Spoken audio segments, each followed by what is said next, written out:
Vice President Kamala Harris visited Marjorie Stoneman Douglas High School in Parkland, Florida, 6 years after one of the nation's deadliest school shootings. Harris was there to talk about the administration's latest efforts on gun safety, and that's where our Rachel Scott caught up with her. She began by asking the vice president about Israel's military offensive in Gaza. Why was it important? Leader Schumer was very blunt in his remarks on the Senate floor. He called Netanyahu an obstacle to peace. He's calling for new elections in Israel. The president called that a good speech. What did he mean by that? Does the administration believe that there needs to be new elections in Israel?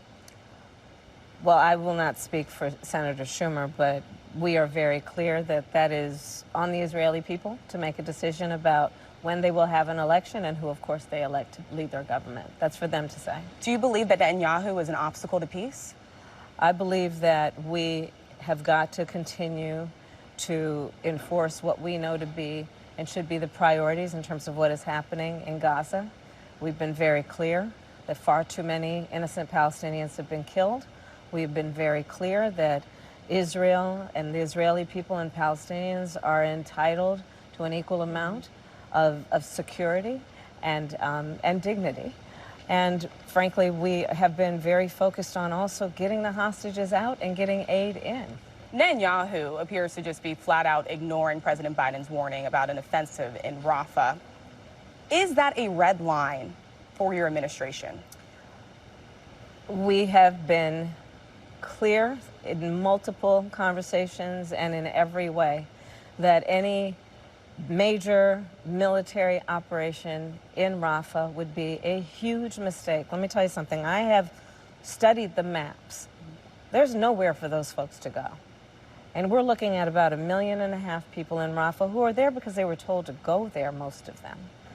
And so we've been very clear that it would be a mistake to move into Rafah with any type of military operation. A mistake, but would there be consequences if he does move forward?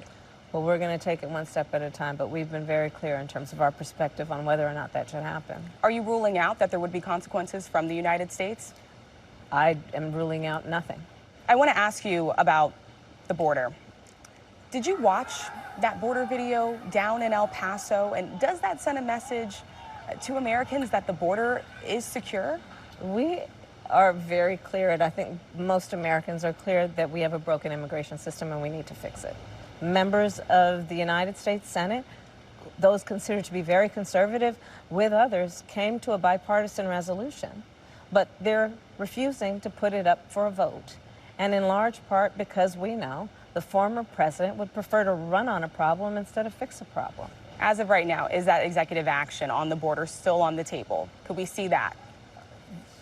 That does not absolve the fact that the real fix is going to be when Congress acts. Still on the table, though? Yeah, for consideration. I do want to ask you also about TikTok. We know that bill cleared the House. You have expressed national security concerns over TikTok. So has the president. Why does your campaign then have a TikTok account where you're encouraging Americans to follow it? So let's start with this. We do not intend to ban TikTok. That is not at all the goal or the purpose of this conversation. We need to deal with the owner, and we have national security concerns about the owner of TikTok, but we have no intention to ban TikTok. In fact, what it serves in terms of it's an income generator for many people, what it does in terms of allowing people to share information in a free way and a way that allows people to have discourse is very important. But we do have concerns about the national security implications of the owner of TikTok, and that has been our position in terms of what I think we need to do to address those concerns. The ban could happen if its Chinese parent company does not sell the app. Should your campaign stay on TikTok with those national security concerns that you're voicing? Well, we'll address that when we come to it. But right now, we are concerned about the owner of TikTok and the national security implications. We do not intend to ban TikTok, and we understand its purpose and its utility and the enjoyment that it gives a lot of folks. Hi, everyone. George Stephanopoulos here. Thanks for checking out the ABC News YouTube channel. If you'd like to get more videos, show highlights, and watch live event coverage, click on the right over here to subscribe to our channel. And don't forget to download the ABC News app for breaking news alerts. Thanks for watching.